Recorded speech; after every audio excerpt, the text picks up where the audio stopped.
कालीचरण महाराज द्वारा महात्मा गांधी पर की गई टिप्पणी के चलते महाराज को अरेस्ट किया गया है। लेकिन उन पर जब एफआईआर दर्ज हुई थी तो उन्होंने क्या क्या कहा और अपने वक्तव्य को लेकर उन्होंने क्या प्रतिक्रिया दी, आइए सुनते हैं कालीचरण महाराज की आवाज़ में। ओम काली। सभी हिंदू धर्म प्रेमी भाइयों बहनों को मेरा हृदयपूर्वक ओम काली। गांधी के मामले में अपशब्द बोलने के लिए मुझ पर एफआईआर दर्ज हुई, मुझे उसका कोई पश्चाताप नहीं है। गांधी ने किया क्या है हिंदुओं के लिए? विश्वासघात किया है देश का। 14 वोट प्रधानमंत्री पद के लिए सरदार वल्लभ भाई पटेल जी को थे और 1 वोट भी नेहरू को नहीं था, तो भी नेहरू को प्रधानमंत्री क्यों बनाया? और ये वंशवाद की जड़ फैलाने वाले ये गांधी ने पूरे के पूरे कांग्रेस के अन्य प्रतिभाओं का खच्चीकरण कर दिया, अन्य प्रतिभाओं को कुंठित कर दिया। एक वंश गांधी नेहरू वंश का ही बोलबाला करने लग गए। सरदार वल्लभ भाई पटेल के हाथ में अगर तब प्रधानमंत्री पद गया होता था तो भारत अभी सोने की चिड़िया बनता था, भारत अभी जगतगुरु होता था, भारत अभी चक्रवर्ती सम्राट होता था, अमेरिका से भी बड़ी पावर भारत बन जाता था। यह महान विश्वासघात भारत की जनता के साथ में गांधी ने किया, इसलिए मेरे हृदय में तिरस्कार है गांधी के प्रति। हिज हाइनेस श्रीमंत ज्योतिरादित्य सिंधिया जैसे महान प्रतिभाएं कांग्रेस में थी, है, लेकिन इस गांधी नेहरू वंशवाद के कारण उनको व्यवस्थित कार्य करने का मौका ही नहीं मिलता।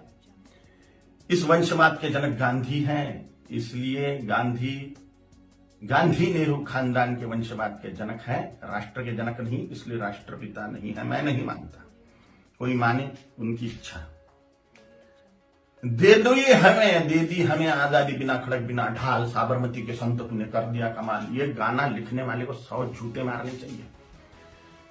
भगत सिंह, सुखदेव, राजगुरु, चंद्रशेखर आजाद, सुभाष चंद्र बोस, इन लोगों ने जो त्याग बलिदान किए, फांसी पर लटक गए ये लोग,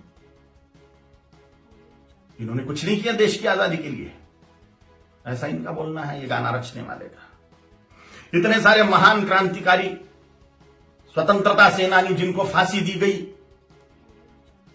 उसमें 80% सिख लोग हैं, 20% अन्य क्रांतिकारी हैं। इन क्रांतिकारियों ने जो अपना त्याग बलिदान किया वो व्यर्थ मान लिया ये गाना रचने वाले ने, सारा का सारा श्रेय गांधी को दे दिया। एक लाठी खाई गांधी ने कभी? ये फांसी के फंदे पर झूल गए ये नौजवान, लेकिन इनको कोई श्रेय नहीं।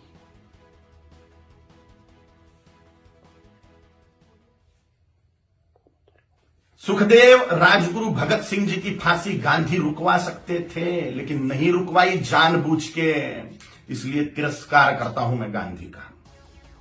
इनका एक बहुत बड़ा हथियार था अनशन करना, और गांधी ने उसका उपयोग भारतीय जनता के खिलाफ ही किया, हिंदुओं के खिलाफ ही किया।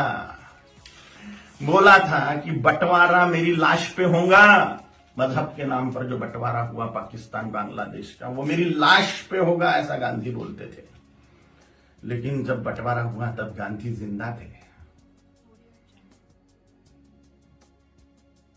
और बंटवारे के समय जो दंगे हुए, लाखों करोड़ों हिंदुओं को, सिखों को काट डाला गया उसमें,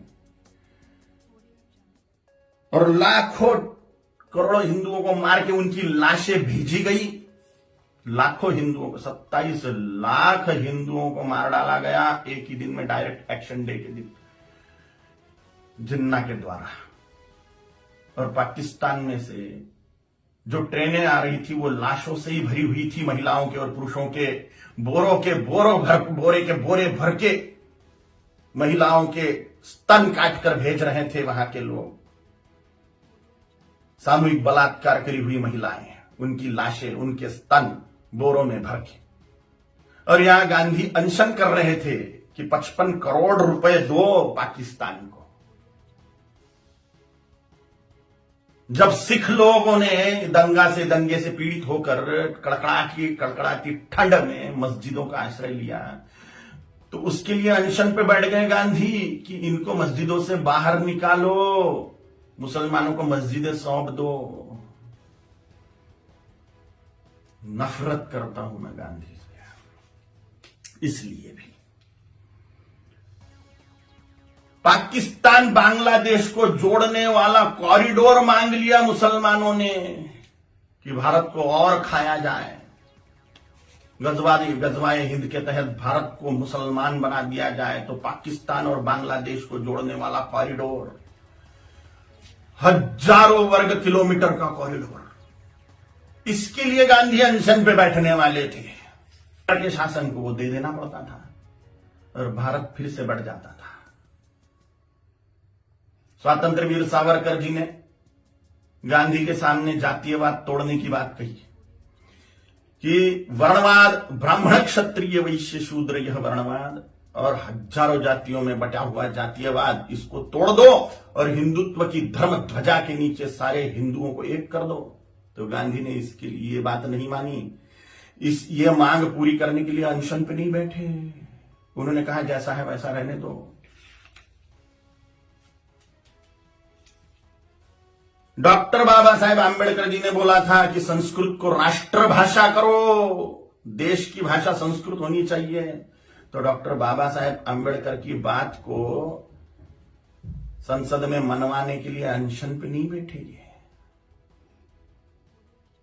स्वतंत्र वीर सावरकर जी का अवमान मानता हूं मैं, ये डॉक्टर बाबा साहेब आंबेडकर जी का अवमान मानता हूं मैं। ऐसी ढेर बातें हैं, ढेर बातें। कोई राष्ट्रपिता नहीं हो सकता। करोड़ों सालों से राष्ट्र है, उसका काय का पिता 200 साल पहले आया हुआ व्यक्ति कैसे पिता बनेगा?